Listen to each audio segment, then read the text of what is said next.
It's been a tumultuous offseason for the Browns so far, but they finally got some good news. What is it? Coming up next on the Locked On Browns podcast.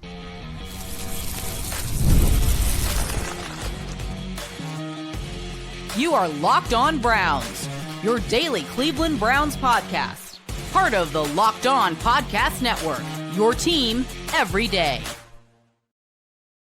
What's up, Dog Pound? I'm Spencer German, your host of the Locked On Browns podcast, and proudly covering your Cleveland Browns each and every single day in the land and on the road. The Deshaun Watson restructure finally happened, what it means for the Browns and the salary cap space they now have at their disposal heading into next week. Plus, there could be more restructures to come. The Browns also finally got some good news this offseason. Joel Bitonio back for a 12th year. We'll talk about what it means for the Browns, and two more names are revealed on our Locked On Browns quarterback big board. I do want to thank you for being an everydayer with the Locked On Browns podcast and for making us your first listen every single day. Remember, you will find Cleveland Browns content with the Locked On Browns podcast every week, Monday through Friday, guaranteed, with bonus content on some weekends as well. And it's totally free to you. All you have to do is hit that subscribe button wherever it is that you listen to your podcast. And of course, right here at the Locked On Browns YouTube channel, where you can also get involved in the show by sharing your thoughts on anything we discussed today in the comment section. This is your team, so be part of the conversation every single day. Deshaun Watson got his contract restructured officially. This was a move that we all knew was coming. It's not a surprise. It's not. I'm going to stop short of calling it breaking news because this is just par for the course. This is the third straight year Andrew Berry has done this. And essentially what he's done is taken these massive base salary cap figures that he's had in the $40 million range, and he's converted most of that, $44 million of it, to bonus money. And so that allows them to spread it out over the length of the contract, kick the money down the road for later. It's his favorite game, Andrew Berry's favorite game to play this time of year. And for Deshaun Watson, it adds another void year on the deal in 2029 that basically allows the Browns to spread this money out a little further. The amount that's being spread out over each year remaining on the contract and the void years now on the deal is about $8 million per year. It's a little over that, something in that range. And there's another year they'll get a chance to do this next year in 2026 when it's what is the actual true final year of his deal before the void years take effect. And those void years are tough because as the void years don't count. So as soon as this contract is up, like whatever money's left in those void years, and it's upwards of like $50 million that the Browns will still, I don't want to use the term owe him because he's getting all this money. It's all fully guaranteed. And any option money, any bonus money is like anything they convert into sort of this restructure is given to Deshaun now. So it's not money that he has to see like later on down the line. He's going to get it all anyway. But this is like money they've already paid a lot of it, but they'll still have to allocate in their books for $50+ million as things stand right now. That's before a restructure next year. That all goes to Deshaun Watson. And so, yeah, like it's a massive, massive number, a massive, massive figure eventually in the year 2027 that they will likely have to eat. Or if they can spread it out over multiple years, maybe they'll do that if there's some way they sort of finagle the wording of the contract to when it actually expires. But it's an interesting situation. We know this is what Andrew Berry likes to do. And the short of this is that when you add everything together, so what the salary cap is, it's a little under $280 million this year for 2025. The rollover cap space the Browns created, which was somewhere in the range of like $40 million this year. You add that onto the books. The rule of 51, which accounts just the top 51 contracts on the Browns roster during the offseason, puts the Browns at about $304 million in salary cap fees at this time. But you have to allocate a bunch of dead money as well.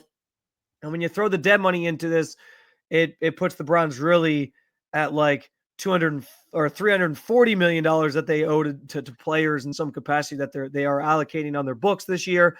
And so creating this cap space, just under $40 million, essentially takes what would be a $320 million cap for the Browns, because again, you're throwing in that rollover cap, that $40 million rollover cap from about $280.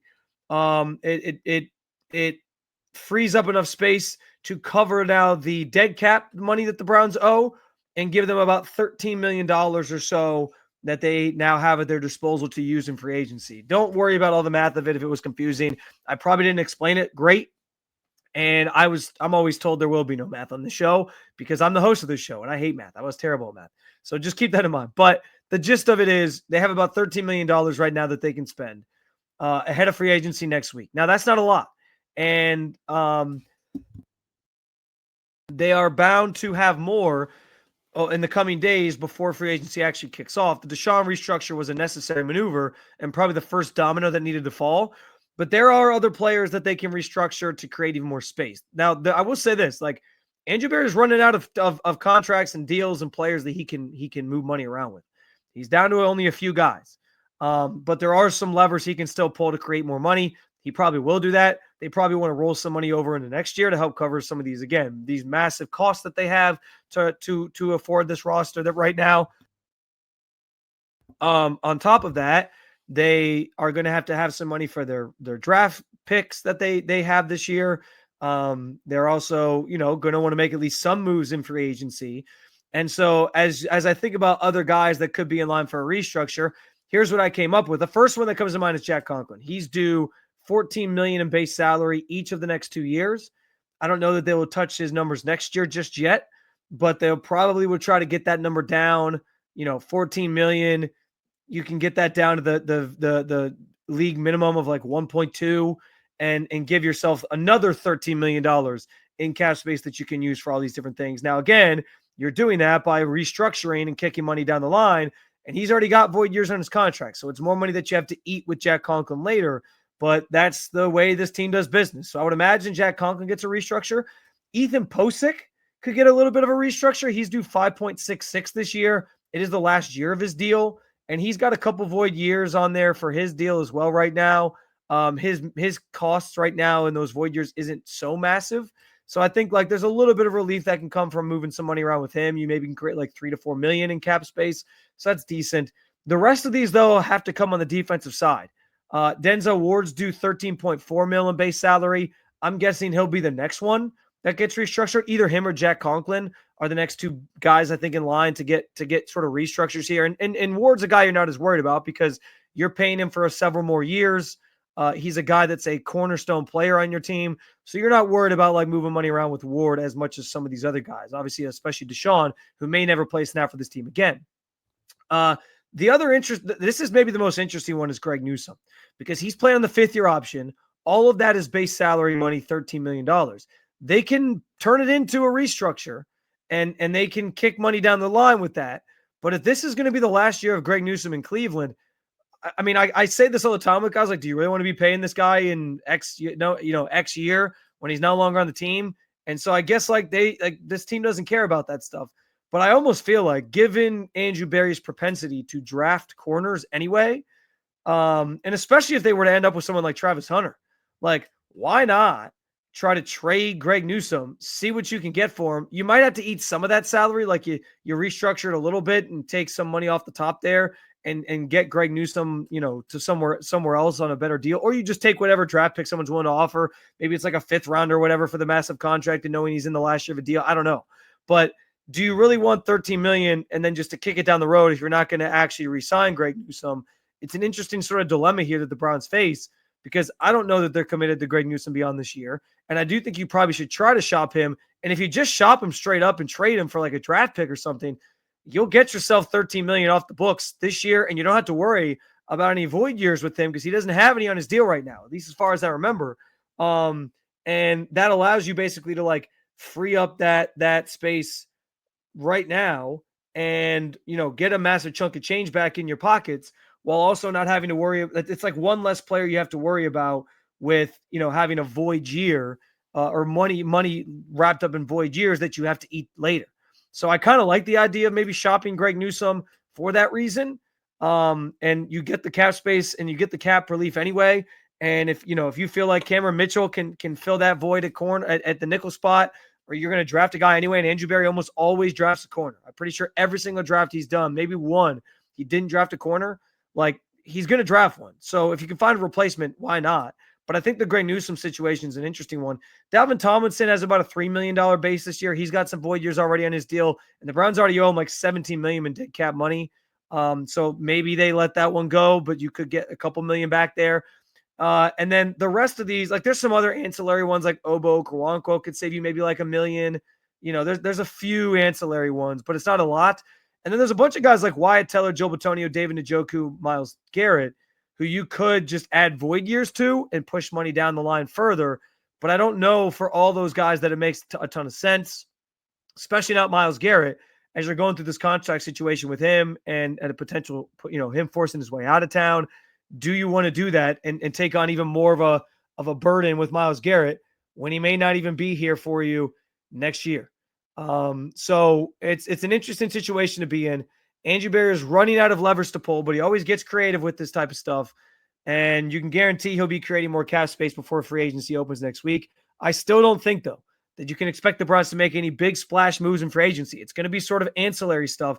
I think they're using the draft to prioritize a lot of their biggest needs, and rightfully so. Quarterback maybe chief among them, unless they can get a Kirk Cousins on like a $1.2 million vet minimum type setup situation.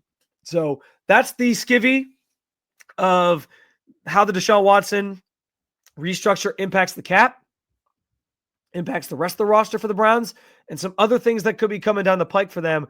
But the Browns finally got some good news. I guess the restructure could be considered good news in some respects because it does give you some salary cap relief. But the best news of the offseason came down on Wednesday as Joel Bitonio said he could be coming back to play for a 12th season.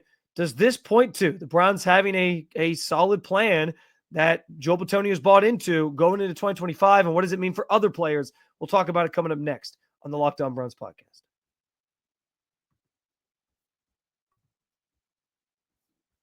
You've probably heard of Chewy, and they really do have everything you need to keep your pet happy and healthy. Whether you're shopping for food, treats, or even pet healthcare, Chewy makes it fast, easy, and affordable. With over 100,000 products from all your favorite brands, Chewy has everything your pet needs, from food and treats to toys, beds, and grooming. And it's not just for dogs and cats. They've got supplies for birds, fish, reptiles, and small pets too. You can also use Chewy to manage your pet's health with prescriptions, telehealth, vet visits, and even in-person vet clinics rolling out nationwide. I can tell you, I don't have a dog, but my mother-in-law has a dog that we treat like our dog, and she comes up all the time. We're always ordering her new food, and we always order her food through Chewy. It always arrives on time, ready to go, and you get great interaction from Chewy's customer service team if there are any issues or delays that help you sort things out in a hurry and quickly. Chewy has anything you need to keep your pet happy and healthy. Right now, you can save $20 on your first order and get free shipping by going to chewy.com or clicking the link in the description. Save $20 on your first order with free shipping by clicking on the link in the description. Minimum purchase required. New customers only. Terms and conditions apply. See site for complete details.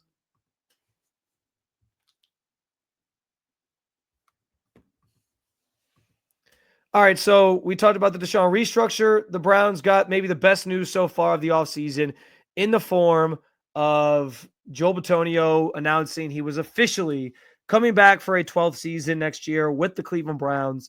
And obviously on the surface, like, this is really good news for Cleveland for a couple of reasons. First of all, we know this team, we've talked about it ad nauseum, has a gazillion holes to fill.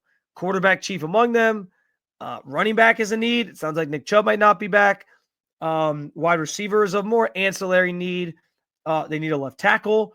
They probably need some more pass rush help, some more defensive line help. Like, there is an assortment of things you can point to and say, this team has a lot of things to fill, and that's why they're not close to being a good team. And you'd be probably pretty correct in that.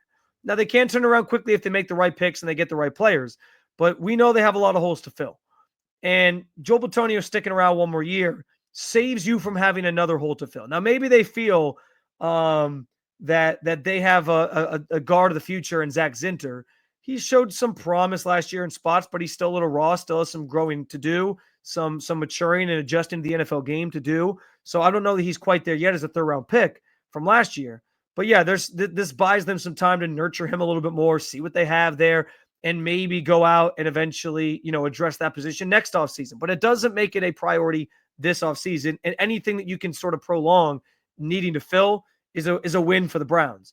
It's also a win because it provides you a sense of, it's the first time that the Browns this offseason give off a sense of stability. all we've heard is Myles Garrett going on Radio Row saying this team's not close. We've heard his trade request, which has obviously become very, very public. We've seen other players levy for him to stay.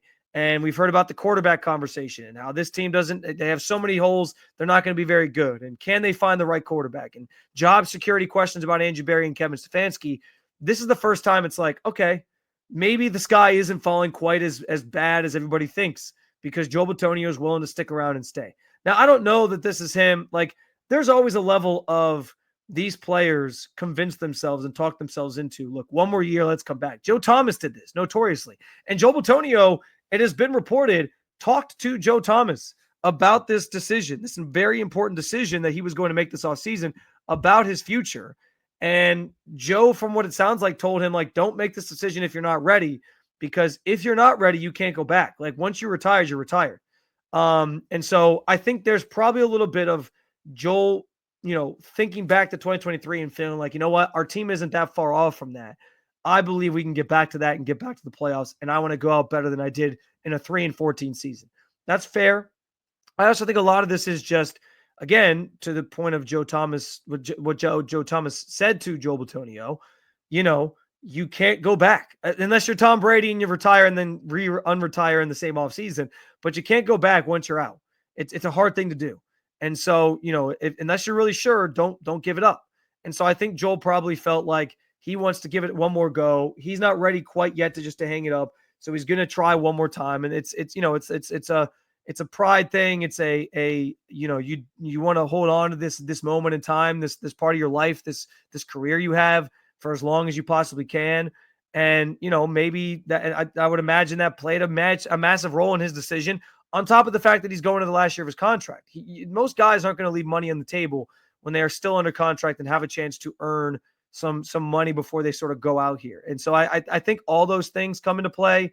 But I bigger picture, I know there's been conversations had about, like, does this, again, it's the first sign of stability that we've seen this offseason. Like, somebody's bought into this team, and it's not just everyone wants, mass exodus from a franchise that seems like they're in a bad spot.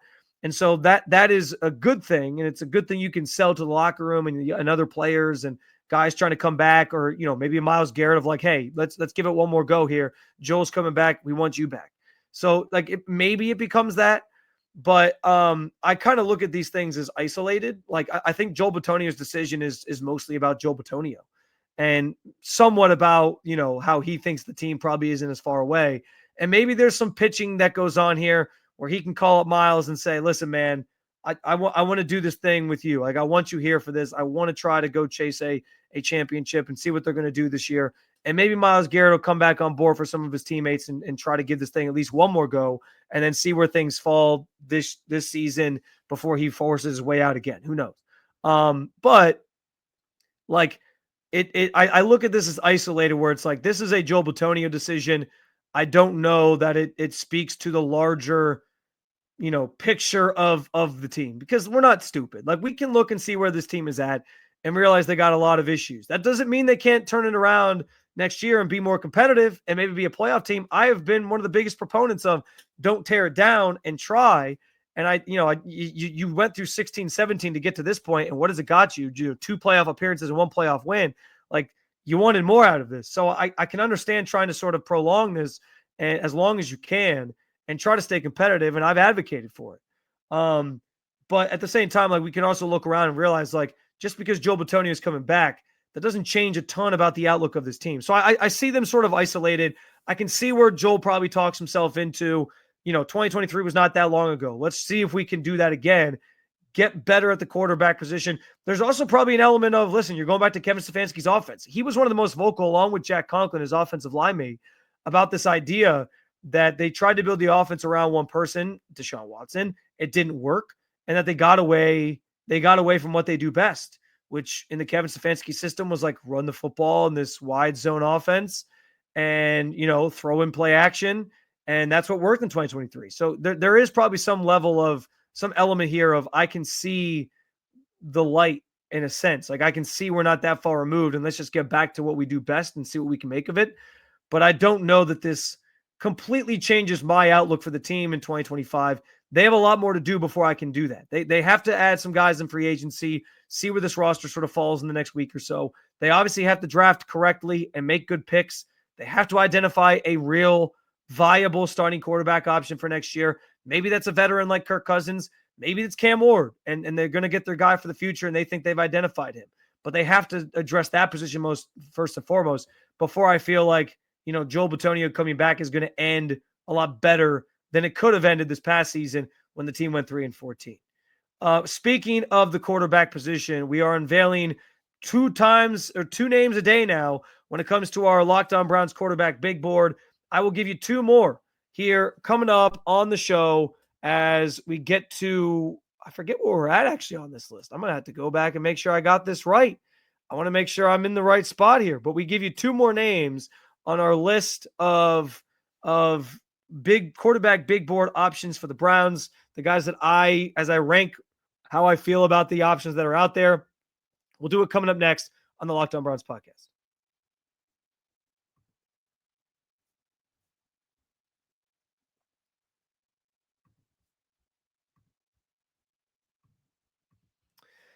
All right, so to recap our big board to this point, so in case you're just joining us for the first time here at Locked On Browns, which welcome if you are, our board started number 1 overall with Matthew Stafford. Now, obviously, we can cross him off the list. He was number 1 for me. He's staying in LA. We know that.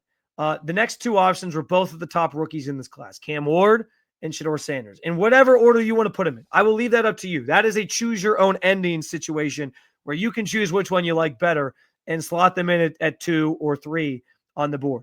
I just think there's more upside with those guys than any of the veterans that are out there. And I do like the option of taking either of those guys and having, success with either of them. My number 4 name on the board was Kirk Cousins. Some of this is just how much they've been linked to him. I'm intrigued by the idea of him reuniting with Kevin Stefanski, even after the injuries that he's had. He wasn't in the right offense last year. I think there's room to believe that he could get back on track and put up some decent numbers next year and stabilize this Browns offense the same way Joe Flacco did. So I like the idea of Kirk Cousins at 4. 5 for me is another veteran, Derek Carr, if he were to be available. It doesn't sound like the Saints are really looking to shop him right now, but if he were to be available, I can't quit Derek Carr for some reason. I think there's something in there. And I do think Kevin Stefanski's offense is friendly to quarterbacks like Derek Carr, these veterans who are sort of either looking to stabilize their career or have a certain skill set. So I like the idea of Derek Carr. And then the other name I gave you yesterday was, of course, another rookie, Jackson Dart. There's some upside there. There's some potential there. I like him more than a lot of the veteran options that are out there. And that brings us back into the veteran conversation. Actually, I think I gave you Dart on Tuesday, and I gave you the next two names on Wednesday, which were Sam Darnold as my 7th entry to this board. And I guess it was Dart and Darnold that I gave you yesterday. And that brings us to 8 and 9 on the list. And by the way, I don't think Sam Darnold's realistic because I don't think the Browns are going to have the money to afford Sam Darnold. It's just not really going to be in the cards. I was just talking about the salary cap space they have.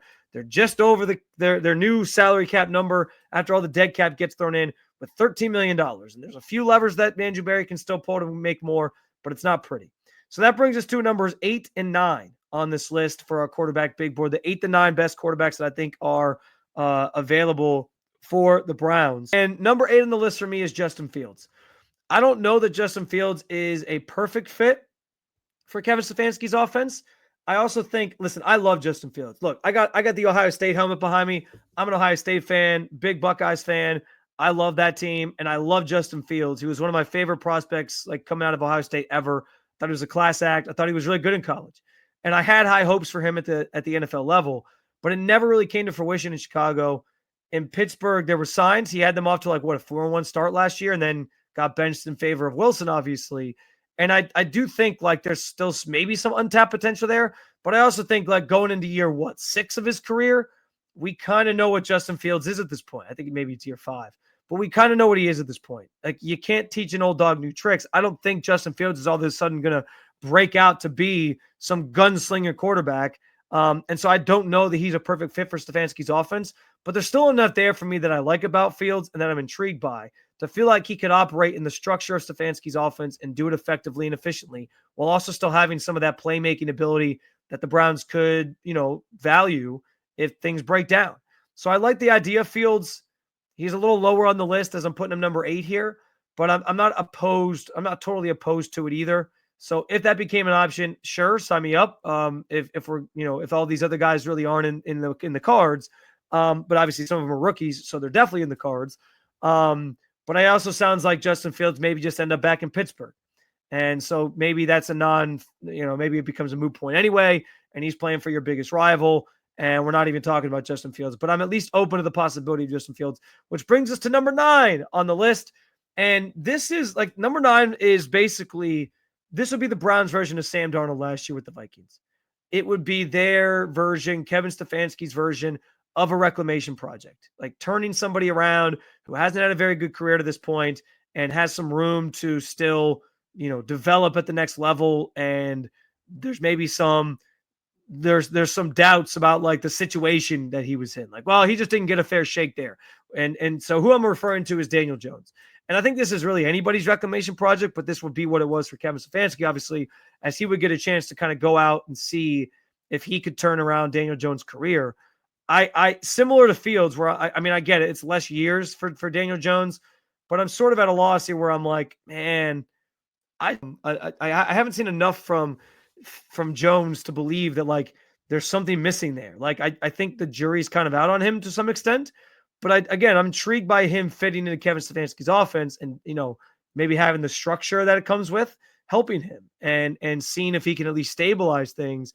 So there's an intriguing aspect to it because these reclamation quarterbacks always come with that, right? Like Sam Darnold going to the Vikings last year came with the sense of like, what if they can figure something out here? And they did, and they went 14-2 because of it. Like, I mean, he was great last year. Or I guess 14-3 because of it. Like he played some really good football, and it's why he's in line for a big payday this offseason. So I'm not saying it's impossible. I'm not saying there's not room to believe that somebody like Jones could end up like Darnold and turn their career around in the right situation with the right coaching, with the right system, all those things. But I'm just not necessarily buying that I think that's in there with Jones. So he's 9th on the list because he's more of a proven veteran that I have, I guess, some hope for. But I'm not like holding my breath for Daniel Jones at this point. And I don't know that I'm like, none of these names are sexy. None of us are like celebrating any of these veteran options. Like, yeah, Super Bowl, the Browns are headed to the Super Bowl now. I get that. But Jones is okay. It's fine. He's a step down from Darnold because Darnold's actually done it. But I can see the lure of let's bring a guy in here and try to sort of revive his career in that way. I will give you numbers 10 and 11 on my quarterback big board list tomorrow. Are they rookies? Are they veterans? Is it one of each? You will find out on tomorrow's episode, Friday's episode of Locked On Browns, and then we'll have a couple more for you. I'm probably going to do maybe 2 over the weekend and then finish it out on Monday, which we'll have a mock draft Monday. I'm really getting into the mock draft stuff now with the combine behind us. I'm going to do some of my own, and I'll rattle off how things sort of fall for me. So, like I said, there's plenty still to come during this offseason on the Locked On Browns podcast. Make sure you hit that subscribe button if you haven't done so already to make sure Locked On Browns is your first listen every day. For your second listen, check out the Locked On NFL Draft Show, or you can keep it local. Check out Locked On Cavs, Locked On Guardians. And I want to thank you for being an everydayer at the Locked On Podcast Network. I will talk to you again real soon, Cleveland, as soon as tomorrow on Friday. Peace.